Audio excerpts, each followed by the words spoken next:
Hi guys, and welcome to another episode of Kabir Considers. In this video, I'm going to react to Dave Chappelle destroying cancel culture for 8 minutes straight.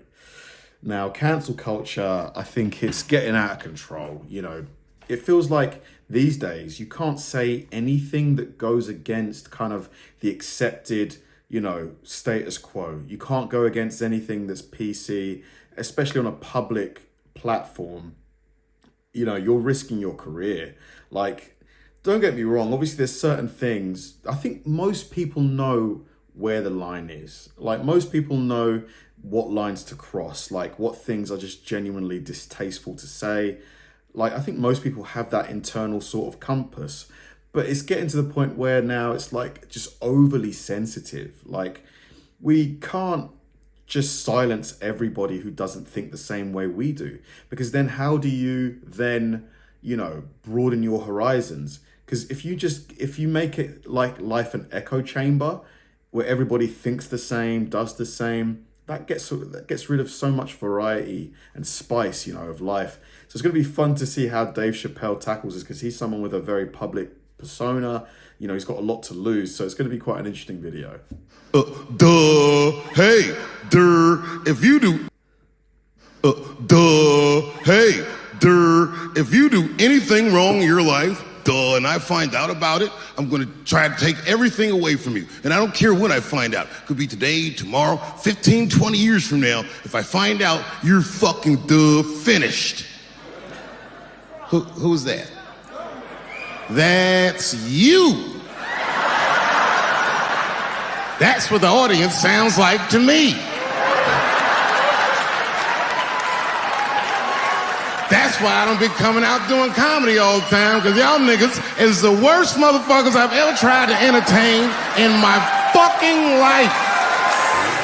Are you surprised though by the criticism that's come your way? No, and I don't mind that people get upset.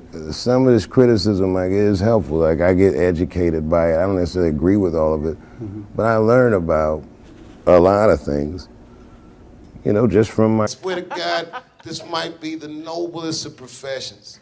Robin Williams had a bar that I loved. He said comedy is the only job you can have where you can use everything you know. And that's true. You can use more than you know. If you use what you think, use it. Don't be afraid. Don't let these bitch-ass niggas button your lip. Say it anyway. It's interesting, as Dave has gotten older, his style and his perspective have changed a lot. I guess it happens to most of us. As we get older, we give less of a fuck. He has to figure out as a people that white people's weakness the whole time was kneeling during their national anthem. That's a brittle spirit. That's right, nigga. On the rock, it's regular. What are you doing, nigga? Stand up! Comedy. Bad things happen to someone else. Is he talking about Kaepernick there, I think? That's not necessarily funny. Look at it this way. I grew up in the crack epidemic. I tell jokes about it. I grew up in the crack epidemic, and now there's an opioid epidemic. Are they treating the opioid epidemic the way that they treated the crack epidemic? No, this is a national health emergency. When we were coming up, we were policed by the National Guard, addicts were criminals. Now they understand addicts are sick people. And maybe it's because the demographic of the opioid epidemic is not the same demographic of the crack epidemic. Racially. You're talking about race. Right, so now that your community is getting destroyed, is the whole nother ball game. And then it's a huge window of empathy. Oh my God, we can see each other. We both went through similar pain. But I'm just saying, everything's funny that happens to you is more about empathy. That you there but for the grace of... You guys gotta... Like, the opioid epidemic, I've heard, or to be honest, I've seen bits of it in San Francisco. Like, is it as bad as it sounds? Like, is it really like just rampant through America right now? But I'm not saying it to be mean. I'm saying it because it's funny. And everything's funny till it happens to you. I'm not afraid of other people's freedom of expression. I don't use it as a weapon. It just makes me feel better, and I'm sorry if I hurt anybody, et cetera, yada, yada, yada. Everything I'm supposed to. But there's a more important reason that I would stop doing comedy right now. And this reason is the real reason that's been percolating, and it really is the crowd, not you. I'm talking about the crowd on the big stage. It's too hard to entertain a country whose ears are so brittle. Motherfuckers are so sensitive, the whole country is turned into bitch-ass niggas.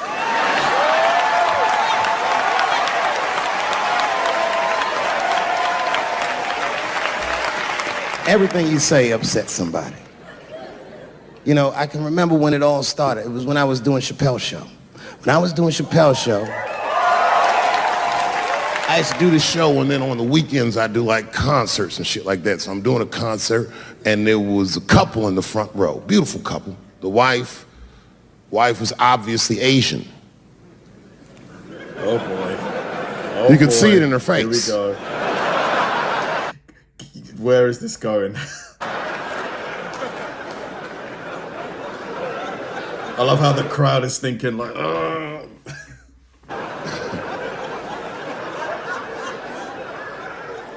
The husband, this motherfucker was mysterious, to say the least. Couldn't quite pinpoint where he was from. Caramel-colored fella, very nice hair, but he could have been from anywhere. Bangladesh, Mexico. I can't guess with a nigga like this. All I knew for sure about this guy is that his wife was a bitch. I could see that in her face, too. No, he was laughing and having a good time, and she was scowling at me at a goddamn comedy show. I couldn't figure it out. And then I realized at some point that she was pregnant, and I was smoking on stage. I said, oh my God, that's probably why she's mad. So I started to put my cigarette out, but then she hit me with one of them fake non-smoker calls. So I just kept smoking. I thought to myself, bitch, that baby will be fine, relax. and I tried to break the tension. I just asked her, that's all I said. I go, hey, where are you guys from anyway? And I could tell that she was on to me. She goes, very condescendingly, she says, I'm from California. If you're asking my ethnicity, I am Chinese. And her husband was just cool about the shit. He was like, I'm Mexican, bro. I said, well, can you still smoke inside public buildings in America? Here, that got banned ages ago. That got banned in 2006, I think.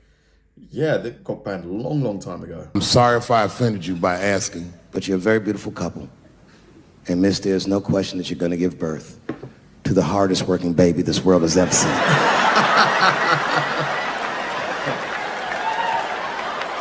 That's not a bad joke. She got very upset. She got up to leave immediately, but she didn't just leave. She had to take one last dig at me on the way out. I will never buy one of your fucking DVDs again, Dave Chappelle. I said, ma'am, with all due respect, Chinese people don't buy DVDs.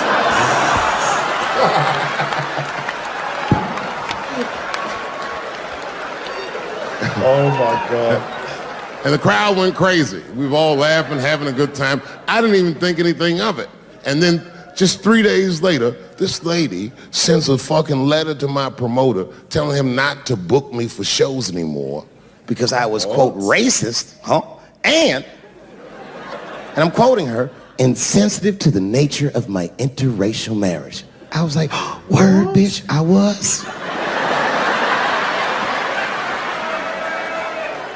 If she had just done Really? She wrote a letter? Come on. So unnecessary. a little bit of research, she would know that I myself am in an interracial marriage.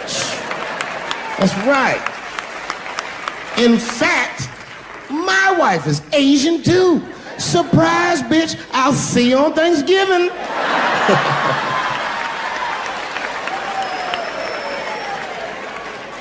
But my wife's not Chinese. She's Filipino. That's right. And our kids are Puerto Rican somehow, so there you go.